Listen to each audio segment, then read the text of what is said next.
Okay, we're live. Hello. Thank you so much for being here. How are you doing? Thanks so much for having me. It feels nice being back here again. Like you were Yes. just mentioning offline, it's been 4 months only, but it feels like much longer. Yes, I was just saying I was looking back to my notes and the first time we spoke was January, which is insane because it feels like years ago.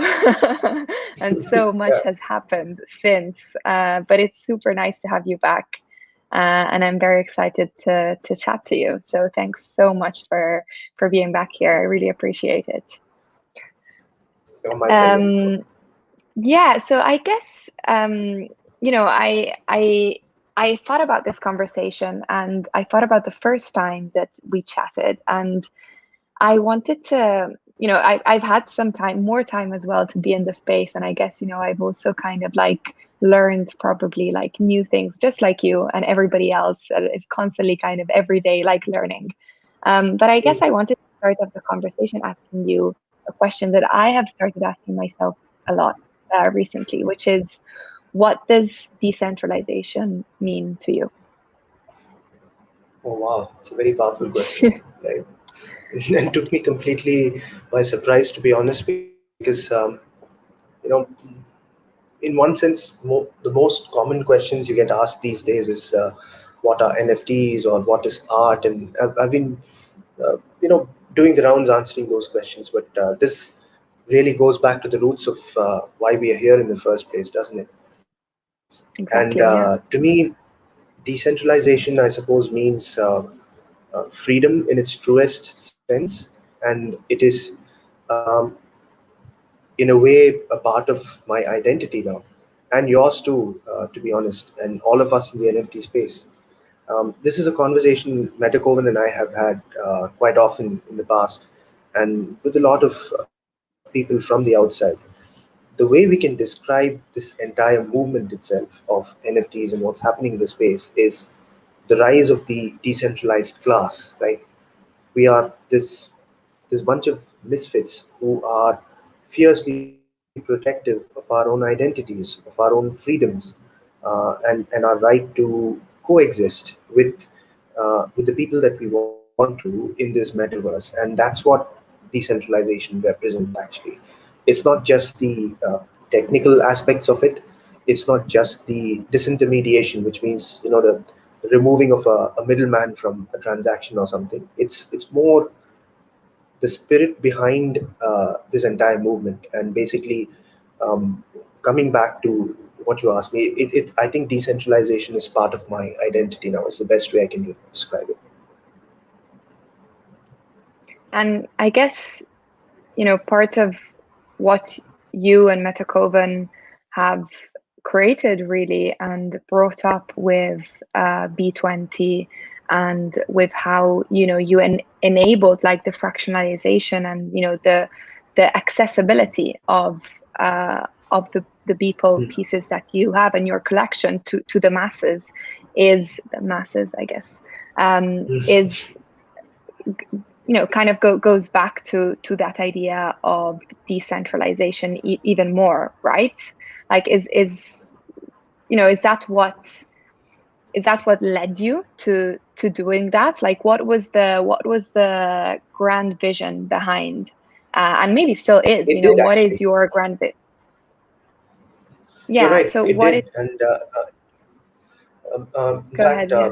that exactly was the thinking process behind the B20 project. And uh, in a sense, it wasn't about a grand vision as much as it was about being able to truly share the space with a lot of people. And this is something I told people himself, right, when we were speaking right after the drop, and right after we like scooped up all of those 20 pieces.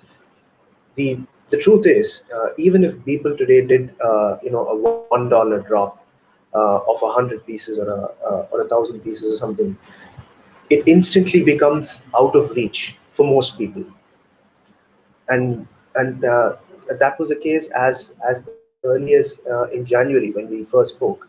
And so the whole idea of trying to fractionalize ownership, not just of those pieces, but also create some sort of an experience, right? A nest of experiences around his work of art was not just to have people, be able to own a high value NFT asset, which is a very dry way of putting it, but also tell them that everybody is welcome in that space along with us. How else would we show it, right? I mean, fractionalization is not a new idea. NFTX has done it, Liftx has done it before. But how do we truly, sort of showcase or shine a light or illustrate the fact that we want them with us on this sort of a journey? So for us, that's what the whole B20 experiment represented and still continues to do so. It's just that things did get a little complicated along the way, because I think this space, especially because of how it's exploded over the last few months, when you use the word token, instantly, all of the conversation is invariably around the price and how it happens. But whereas the truth of the matter is, it's a one of a kind form of shared ownership, which is otherwise impossible for any other NFT asset that you can think of, right? So I'm still, I still love the process of B20, the idea of B20 and what we've done with it, and continue to do so. And you were telling me just before, whilst we were offline, that obviously, you and Metacoven and Metaverse as a company, as a business, you've been having a lot of conversations with the outside world, right? With people who are maybe not native of crypto art or NFTs, and more you're feeling at home here. Do you want to describe a little bit why, and why these feelings are arising? Yeah, sure. I mean, it starts with the pseudonym itself, right?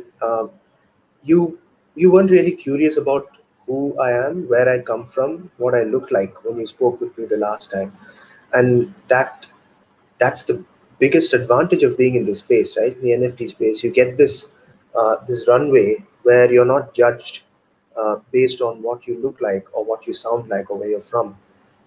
You have room to let your work speak for you first, and then come the introductions, and then obviously, I mean, all our friends in the space know a little bit about us, our IRL identities, and so on. But this is not something that puts you off or surprises you or makes you suspicious. We got a sort of a sudden blast of cold air when we spoke with the outside world for the first time after Christie's. The reason we even went with pseudonyms instead of our real names is because we wanted the conversations to be around the NFT space, around the world that we come in. If we had started off with our real names, it would just be, Vignesh and Anand bought a $69 million piece. Whereas when they hear names like Twobadour and Metacoven, they start to ask at least a couple of follow-up questions. Where are these guys from? Why do they call themselves that? And then that points them directly to the metaverse, which is exactly what we wanted. Obviously, other things that made us feel, completely out of place in those conversations is questions like, "Are you going to sell it for $100 million tomorrow? Is that the plan? What are you going to do with the piece? Why would you pay $69 million for a JPEG?" We got asked this, 100 times or 200 times, things like that. And these are not questions that would ever arise, among our crowd, right? Whoever I speak to now, there might be 10,000 people in the metaverse at the most. Anybody you talk to today, none of them is going to ask you why you paid that much for a JPEG.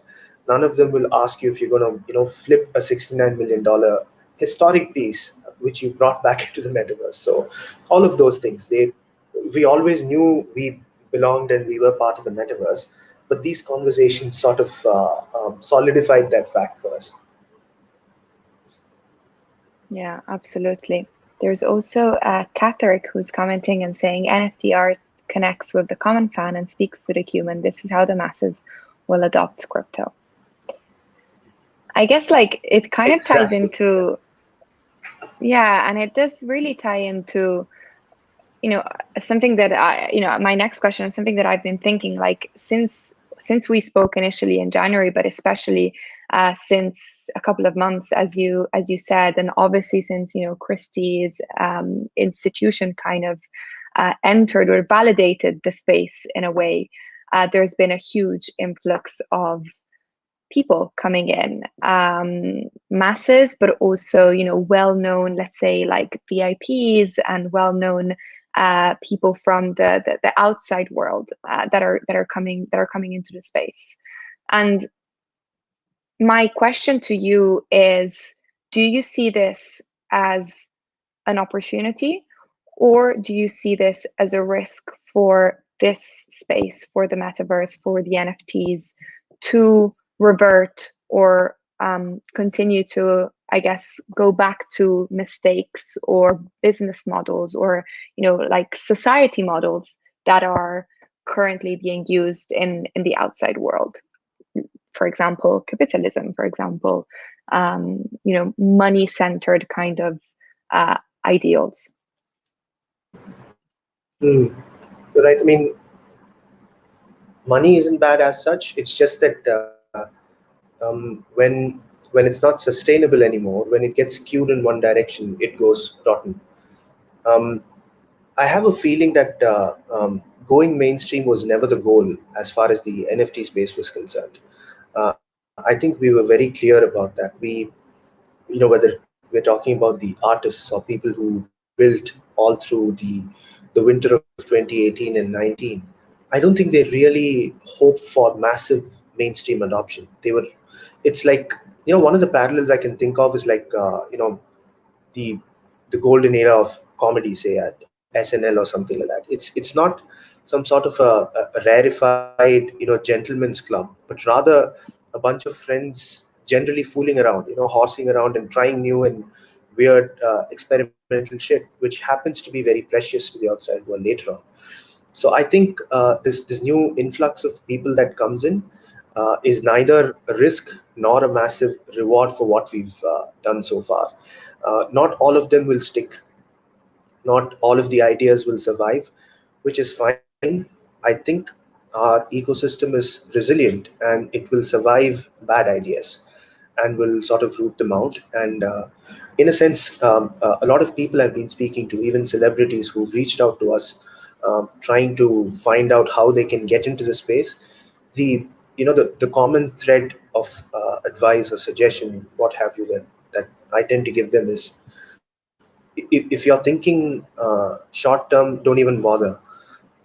If you're not ready to engage with the community, if you're not ready to get down and speak to the demographic that you want to, there is no point in it. Yeah, if you just want to dip your toes in it and put a drop and just rake in a little bit of money and go away, all the best. But if you're not thinking 6 months, a year from now, what you want to build long term for the community, it's best you don't even bother coming in now, because all of the projects that we admire today have been around and have been building since there were hardly 10 people or 20 people in the metaverse, and that's the kind of projects that will stick. Absolutely. Yeah, that's very true. And I guess, it brings to an important theme, which is community. And we, I see this, and I'm sure you do as well, a lot around, Twitter and around the community really of the NFT. But it's like value is really added and given to by the community, right? With all of these projects, CryptoPunks are sort of like a digital identity in a way. Like everybody who owns a CryptoPunk has puts their CryptoPunk as their profile picture, and that kind of already defines the community of CryptoPunks, right? So it really is driven by community.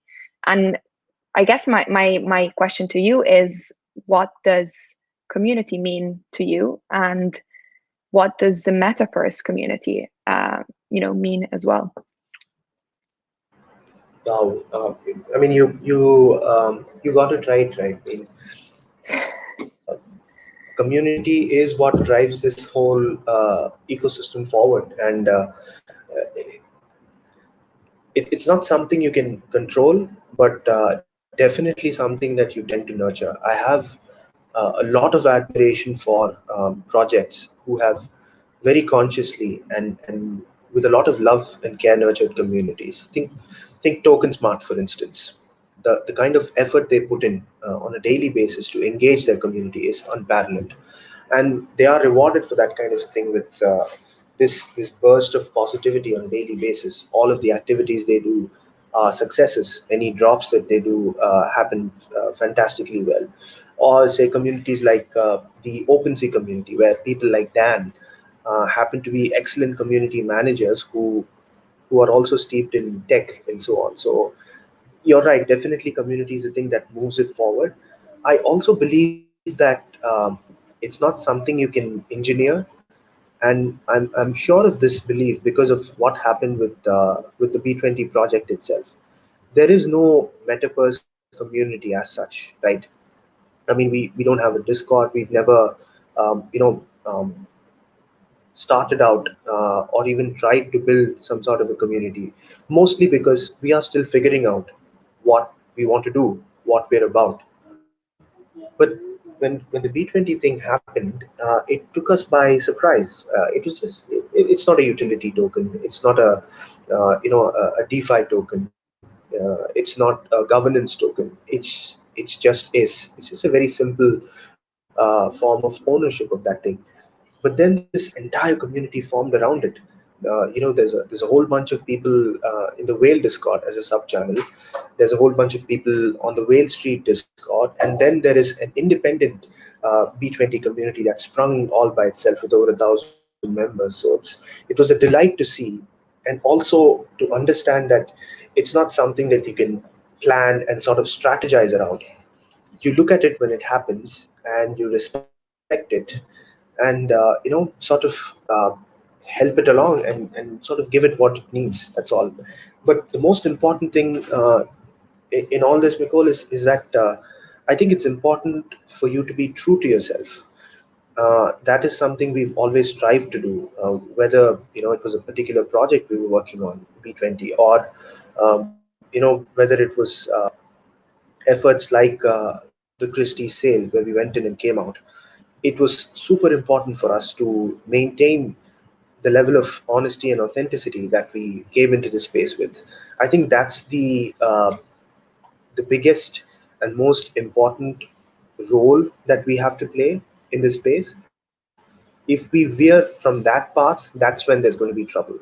I think as long as we stay true to ourselves is the only way we can repay the community or the the attention and love that the community show to us. Yeah, and also I guess after the Christie's auction and everything that kind of followed that, there was, I'm sure you must have faced like a lot of challenges, as you mentioned before, a lot of conversations that you've had to do with the outside world. I guess, like, in a way, you and Metakovan were probably the ones that were more exposed to the outside world than anybody else in the metaverse at that place and time. What, in your view, were the biggest challenges that you had to face, and maybe are still some of the challenges that you're facing now?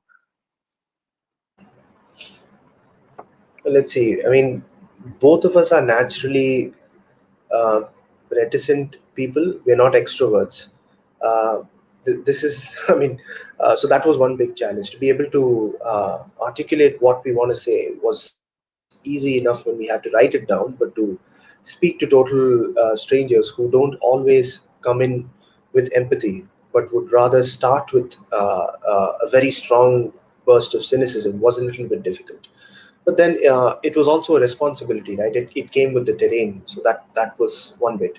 The other is that we did realize it was going to be a bit of an uphill battle in talking about this and keeping an even stance, because um, it's funny, right? Christie's has been around for over 230 years, They've sold tons of art pieces on a daily basis, a weekly basis, big ticket items.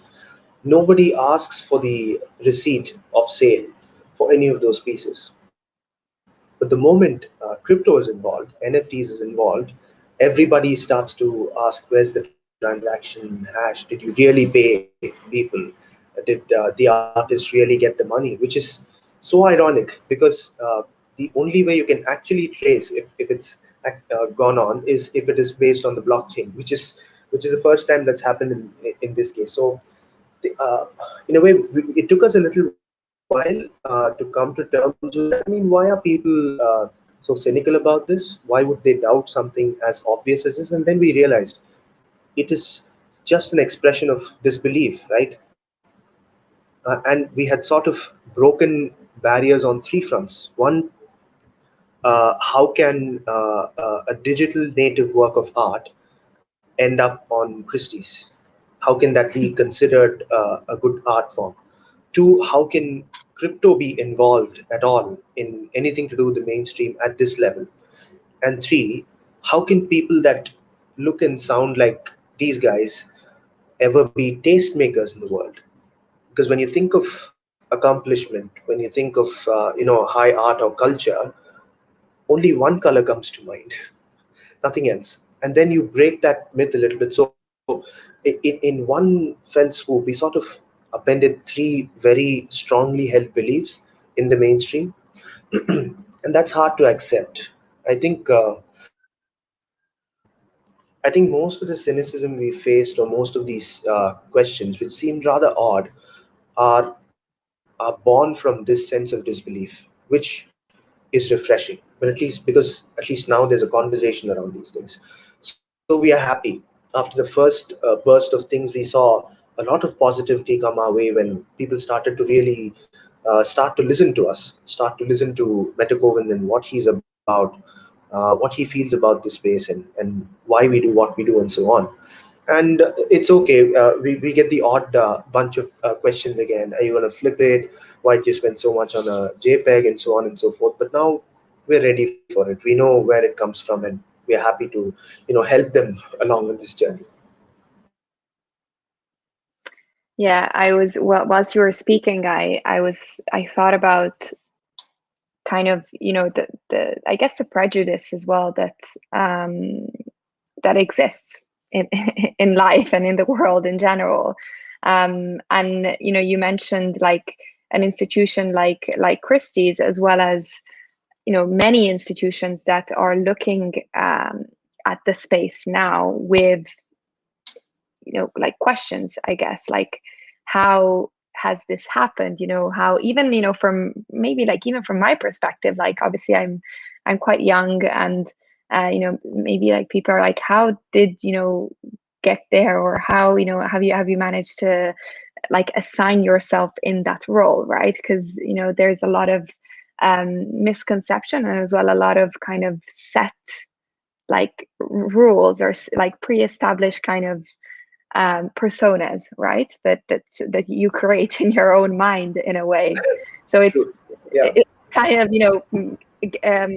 how do you say it? Like, yeah, built like kind of turning it around, right? And to me, that's something that really like means even decentralization to me. It's like kind of turning around all of these like personas, right? And these pre-established like rules and preconceptions. Everything is kind of upside down. Exactly. And That's beautifully put. yeah. I think this is a better definition for decentralization than what I described some time ago. This is exactly it. This is the power of decentralization. If not for crypto, if not for this, there's no way Metakovan could have become what he is, or sort of gone from where he started off, discovered crypto, earned crypto, not bought crypto for starters, and then compounded once, twice, 10 times, and reached where he is today. Or me, completely out of the blue, falling in love with art and NFTs and stuff, and being where I am. I suppose you too. Your journey must be so similar to mine in that sense. To look at NFTs and feel that light bulb go off in your head. Okay, this is what I want to do. This is this is what I'd love to do, or wake up in the morning and think about. Nice. Yeah, absolutely. I completely resonate with what you said, and it feels very close to me. I think I was having actually a conversation on Monday, and Jason Artnome, we were talking about curation, and he said, like, I don't think that there is anything that really you need to like study to be a curator. You just tell a story about the art, and I really resonated with that because it's kind of these preconceptions that we all have, that I guess the world has kind of brought to us, to have, that you have to have some sort of degree or diploma or look a certain way to be able to access certain areas. And art is especially, I guess, one of these elitist kind of worlds, or has traditionally always been very elitist, right? Yeah, I mean, so true. I mean, um, look, I've known maybe five artists in my entire life until I entered the NFT space. Out of whom two of them were cartoonists in a national daily, and two others were people I've never actually met, but only sort of heard of through other people, and only one who was making a living out of doing art. What it does to you when you see art, sort of closed off in rarefied museums or out of your reach, or within reach of only very rich people, and also people who sort of let you know in no uncertain terms that only if you understand these 200 cultural nuances which you have never been exposed to before, only then are you worthy of being able to appreciate art. And that's how you grow up, spend your entire life around. And the biggest gift that the space gave me is to make me feel that I was worthy to enjoy art, and that made me feel so much better about myself as a human being. Right? It validates the fact that okay, I can, not only can I be a patron of the arts, I am allowed to enjoy art. I am allowed to finally connect with it, which is something I could never do before.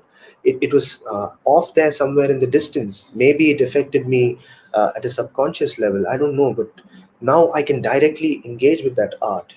Made Validated me as a human being and sort of made me feel worthy for the first time. And I want to pass on this sort of a gift and open this door to as many people as possible.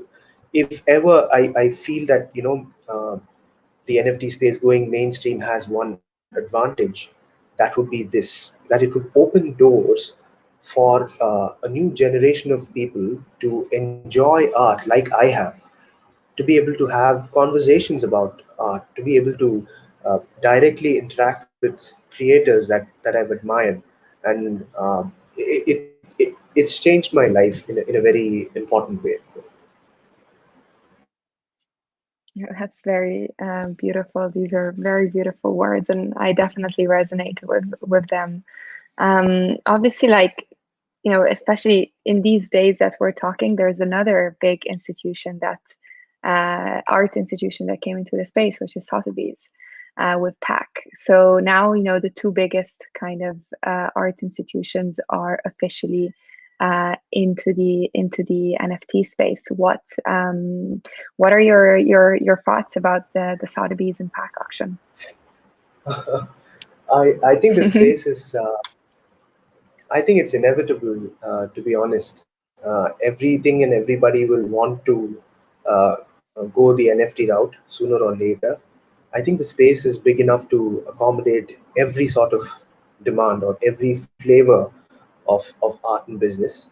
Um, like I said before, only those that are in it for the long run, are interested and sort of genuinely care for the community, will sort of survive later on. I say it's a good sign that Christies and Sotheby's are trying, and it's important, right? And it's also fascinating because it validates the power of the NFT space when a 250-year-old institution, which is, I mean, changing directions is like trying to steer a cruise liner, right? in the open water. It's like it takes a long time for it. Like a 5 mile turning radius is what it usually has. But when it comes to the NFT space, the whole space itself is maybe 3 years old, 4 years old, and the this current boom is less than 6 months old, and still they manage to sort of rally around, build their technology sufficiently to be able to support auctions in this space, to be able to accept crypto as payments, and to even sort of find in their own head some sort of a logic or a thesis around how to curate NFT art. That's a big leap, and a really nice sort of a validation. But all that said, there is a market for it. It brings a lot of mainstream attention to NFTs. Maybe a lot of VCs and traditionally rich people will start to look at crypto and buy these NFTs. But my heart is going to remain in this space where I started. Those 13 artists in First Supper, and from there on, artists who I've been able to speak with, who I've had the privilege of forming very deep connections with. This space, and also this new generation of artists, right, who've discovered this space for the first time, are starting to drop stuff on Rarible, for instance, or still looking for guidance from a new generation of artists. That's where I really sort of come alive. There is a market for the rest of this stuff anyway. Yeah, definitely. I think that's a very good point. And actually on this, on the the wearable and like new artists as well, or younger artists, let's say, coming into the space. I feel very close to that. It's something that with a lot of content that we've been doing with Vertical Crypto. Like we try to bring really these stories to life of any and all artists, maybe even the ones that are not as well known. I'm wondering, with Metaverse and with the future, like what are you and Metacoven and the team behind the Metaverse plans? And do you have any like future projects that you're looking into? Like what's going on there? um, we're thinking about this on several levels, right? On how to structure Metaverse itself. We've been forced to take a close look at um, what we are finally. I mean, Metaverse has been a very organic sort of a creature. It's existed as a concept in Metacoven's head since 2017, when he bought his first land parcel in Decentralised. It sort of got its name and came to life in September 2020, which is not too long ago, come to think of it. And now it's become a thing, right? It's become an actual sort of a phenomena out there in the art world and in the collection world, and also in the crypto space as a whole. So we've sort of figured out how to structure Metaverse now, and one part of our efforts will go towards that. Another very important aspect of what we do will continue to be rooted in the NFT space and around the creators and artists. So things like NFT radio, where we continue to shine a spotlight on the creators and artists that we admire, and also back it up with even more richer projects, which a lot of engagement, which will sort of help a new generation of people trying to discover stuff in the metaverse, and sort of lead them on this journey that we've most enjoyed, and so that they don't get lost in a massive ocean of NFTs and sort of start to struggle. We'd like to help them and show them a few directions which we think are very interesting in this space. We see ourselves in that space because we've been privileged to be at the eye of this storm, right? We have access to builders, to projects, to artists, and to creators, and to entrepreneurs in the space. So we'd love to stand where we are, and to gently show people that these are the 5, 6, 7 directions that you can go to, depending on what you're looking for. So that's going to be another effort. And the third effort is going to be to create a space around the Beeple 5000 piece, because right now we haven't found that space yet. It's still sort of somewhere in our head, and we are as quickly as possible. Maybe as soon as over the next 3 or 4 months. Otherwise, it feels like we've got this incredible piece of art and it's parked somewhere in our garage. It's leaning against an old rusty bicycle. So we're just trying to make sure that we do justice and create a proper monument for it. And this will be in the metaverse, in virtual land. Do you know Yes, yet? definitely in the metaverse across all 3 worlds, all 4 worlds: decentralized, crypto Omnium Space, and Sandbox. Is there any specific project that you're looking into, or that you're kind of, even from like an external perspective, doesn't necessarily have to be with Metaverse, that you're particularly excited about, or that you have your eyes on? Oh, quite a few actually, and we've One or been more. okay. Well, off the cuff, I think I can talk about two right off the cuff, right? For one, async art has always been sort of a project and something that's close to our hearts, because I believe it fundamentally changes the medium of art, right? It's like switching from cave paintings to an easel and a canvas and a bunch of colors. So I believe that it's that profound, even within digital art. That's one. And the another project which we think is really interesting is Alethea.com, Alethea.ai. It's an AI-based project which infuses artificial intelligence into your NFTs. I mean, long story short, you should be able to have intelligent conversations with your NFTs, whether it's a CryptoPunk or one of your axes or even your land parcel, and give it a personality and be able to talk to it. So I think that's incredibly exciting, and they actually use GPT-3, which is an open beta AI, the most powerful sort of language processing AI right now. And we believe these two are really exciting right now, and we keep talking about them in conversation. There are quite a few others as well, but I'm personally in love with these two. Absolutely. I definitely know async. I actually didn't know about the second, so I have to look into it. I will definitely do that after our conversation.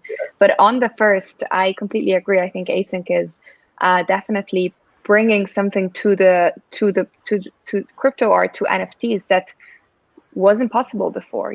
It is impossible without the blockchain. So it's truly unique in how they work. And obviously they're launching, well, they have launched async music as well, which is really exciting. Do you have your eyes on that too? Yeah, we're keeping our ears open to developments like that. Yeah, definitely, definitely, that's very, very interesting. I think it's a natural progression, and when you see when you think of celebrities coming into this space, it makes a lot of sense for them to think of interesting platforms like async to be able to launch say their music or art or something like that. So yeah, we're keeping our eyes open for that. I have the sun that is coming into my Nice. exactly into my Okay. I actually wanted to ask you maybe one last question, which is about fractionalization of NFTs. Like, obviously, this is something that more and more people are talking about, even considering the kind of the hype, but also how the market is kind of going up and down, and a way or a potential solution for NFTs not to lose their value. Like, what do you think? I know it's not something that is close to your and Metacoven's and Metaverse vision, but is fractionalization um, a way, or the way forward within NFTs? And do you think it will be more and more adopted in the space? I definitely think so. I think fractionalization today is the most effective solution to the liquidity problem that we have. I also think that we haven't quite cracked the perfect model of evaluation and fractionalization yet. There are many more experiments than there were even 6 months ago. I mean, we have Yeah, things like uniquely, for instance, which is a very interesting model, and sort of builds up on what's been done before. So it'll be interesting to see how that space evolves. But if you're thinking about liquidity around NFTs, fractionalization is still by far the most effective and efficient solution. But these are two different problems, right? Liquidity is one, and the longevity of NFTs themselves is a whole other problem. So there needs to be a combination of what NFTs you choose to fractionalize, which is highly subjective, and requires a great, much more a higher degree of knowledge and sort of immersion in the space to determine, right? Than just the technicalities and the feasibility of fractionalization. That technology has existed for years now. I think the real problem is in trying to identify the class of NFTs, the number of NFTs and so on, the right mix of NFTs basically. That part is always going to be subjective. Not It won't lend itself to numbers, definitely, and it will defy data also. And so I'm very interested in seeing how that part evolves. absolutely. And on a final note to, I guess, close it off, was I think I asked you in January as well, so I'm going to ask you again. But what is something that you're most looking forward to see in the near future in the space? Something that hasn't been built or done yet. Um, I would say what we're working on building in the metaverse right now. I can't really talk about it, but I'm very, very excited about it. We are speaking with an artist that we greatly admire. He's not in the NFT space yet, but he is from the Nordics, and he is someone we very greatly admire for the way he looks at the world, for his worldview, as well as his the richness of his conversations and his vision.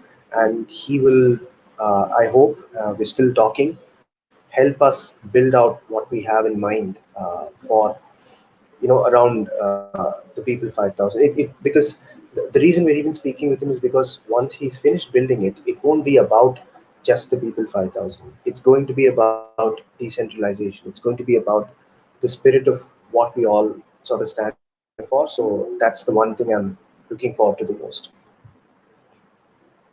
Okay, these are very important hints. So I'm looking forward to seeing how that unfolds, and maybe we'll talk in another 4 months and have new stuff to talk about and to catch up on maybe before. But you're always welcome to have a chat anytime. Yeah. And thank you so much for your time. Thanks so much, Miko. This was a pleasure. Pleasure. Have a good day. Well, evening for you.